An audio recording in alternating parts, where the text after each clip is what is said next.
Если у вас есть фарш и картошка, дальше можете вообще не думать. Сейчас покажу мой самый любимый ужин в одной сковороде.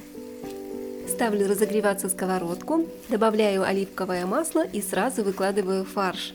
Разминаю его лопаткой, разбиваю комочки. Приправляю солью и черным молотым перцем. Хорошо обжариваю фарш до красивого румяного цвета. Здесь важно не торопиться. Когда фарш хорошо подрумянился, вкус становится глубже и насыщеннее. Аромат уже стоит просто невероятный. И пока жарится фарш, я мелко нарезаю лук. Мне нравятся такие рецепты, потому что просто начинаешь готовить, и все складывается само собой. Кстати, сохраните этот рецепт, он реально выручает в будние дни. Теперь отправляю лук прямо к фаршу, аккуратно перемешиваю и обжариваю еще пару минут, чтобы он стал мягким и ароматным.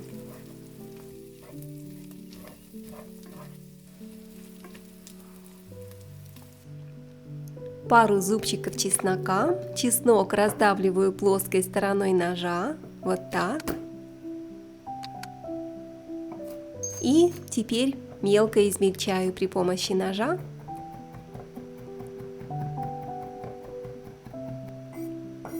Готово.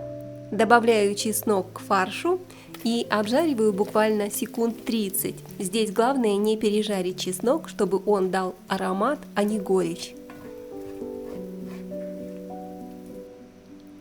Беру картошку и нарезаю ее вот такими тонкими ломтиками. Я использую терку-мандолину, вы можете просто нарезать при помощи острого ножа.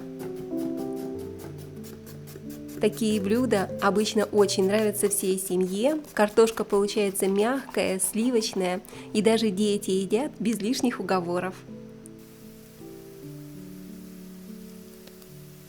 Фарш уже обжарился. Добавляю картофель к фаршу. Просто выкладываю сверху ломтики прямо на фарш. Приправляю солью и черным молотым перцем по вкусу. И сразу вливаю сливки. Мне нравится, как тонкие ломтики картофеля впитывают соус, он потом становится густым и очень нежным, очень вкусным. Обязательно попробуйте приготовить. Теперь все хорошо перемешиваем, чтобы картофель смешался с фаршем. И вливаю еще немного куриного бульона. Он помогает картофелю равномерно приготовиться и делает соус еще более насыщенным, но не тяжелым. Накрываю крышкой и готовлю 10 минут на слабом огне. Теперь аккуратно еще раз перемешиваем, поднимаем нижние слои картошки наверх. Так все приготовится равномерно и ничего не подгорит. И теперь снова накрываем крышкой и оставляем на 20 минут на маленьком огне. Пока готовится картошка, доходит до полной готовности, мы с вами натираем сыр. Подойдет сыр чеддер, моцарелла, любой, который вы нашли в ближайшем супермаркете. Я, правда, часто готовлю такие блюда для себя и для семьи, именно поэтому и делюсь ими с вами. Все, картошка уже полностью готова, она мягенькая, нежная, сочная, очень вкусно пахнет. Сверху посыпаем картофель сыром натертым. Сразу видно, как блюдо становится еще более уютным и аппетитным. Теперь снова накрываю крышкой и жду, пока сыр полностью расплавится и соединит все в одну кремовую текстуру. А пока сыр плавится и картошка доходит до готовности, мелко нарезаю петрушку. Такой ужин можно подать просто так или добавить к нему легкий салат. А если хотите сытнее, он и сам по себе полностью самодостаточный.